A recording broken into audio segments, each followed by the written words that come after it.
বসবাস করতেছে, একটাও বাঙালি কিন্তু থাকতে পারতো না। সব বাঙালিদের খেয়ে ফেলতাম, মাংস খেয়ে ফেলতাম, হাড্ডি সহ খেয়ে ফেলতাম আমরা যদি সত্যি সত্যি বাঙালিদের মানুষের মাংস। আরে ভাই, আমি কোথাও যাচ্ছি না। মাংস মাংস মাংস খোঁজার জন্য বাইরে হয়েছি। মাংস খাবো, মাংস মাংস। সো ভিউয়ার, বাংলাদেশের একটা চাকমা ছেলে কিতা হয়েছে আপনারা একটু ভিডিও ক্লিপ দেখতে পারছেন। সো ভিডিও ক্লিপটা কমপ্লিট আগে দেখলেই বা আপনারা দেখে বুঝতে পারবা যে এই ছেলেটা কিতা হইতে চাইছে। কি বলেন ভাই, মাংস লাগবে আমার, খুব খিদে লাগছে, মাংস খাবো আমি, মাংস। আরে ভাই, আপনারা কি সত্যি মনে করছেন আমি মাংস খাবো?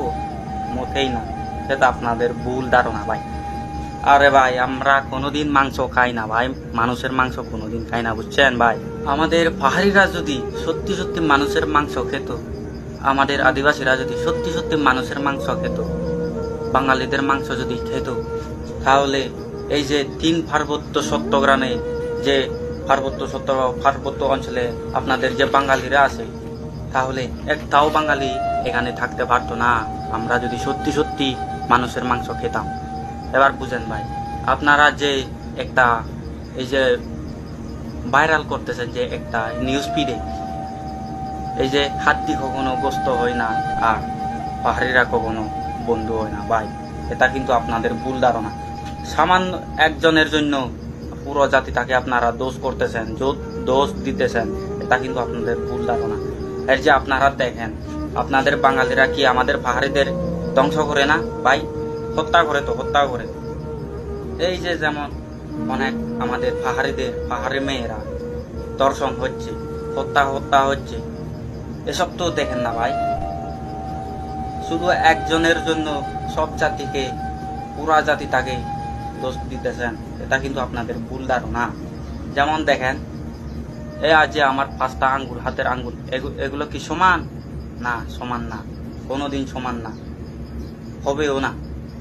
বিকজ এই যে যেমন একটা হাতের 5টা আঙ্গুল যদি সমান না হয়, তাহলে আমাদের পাহাড়িরা, আমাদের আদিবাসীরা সবাই কিন্তু সমান না। এটা কিন্তু একটু ভেবে চিন্তে দেখেন। সো ভিডিও ক্লিপস আপনারা কমপ্লিট দেখতে পারছেন। তো দেখুন আপনারা, এটা কি তার সত্যি কথা নেই যে বাংলাদেশের আদিবাসী একজনে ভুল করছে তার কারণে সব দোষী না দোস্ত, এটা মানে কোনো রকম হইতে পারে। আর একটাও হ্যাশট্যাগ, চাই বাংলাদেশ হোক আর চাই ইন্ডিয়া হোক, সব কান্ট্রির মাঝে একটাও হ্যাশট্যাগ চলে যে হাড্ডি কখনো গুস্ত হয় না আর আদিবাসী কখনো দুস্থ হয় না, একটাই হ্যাশট্যাগ।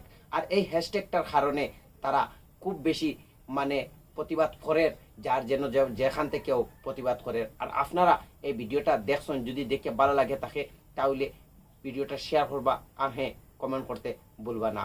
আজকের লেগে আমার অতটুকু আসলো। আসসালামু আলাইকুম, নমস্কার এবং সত শ্রী আকাল।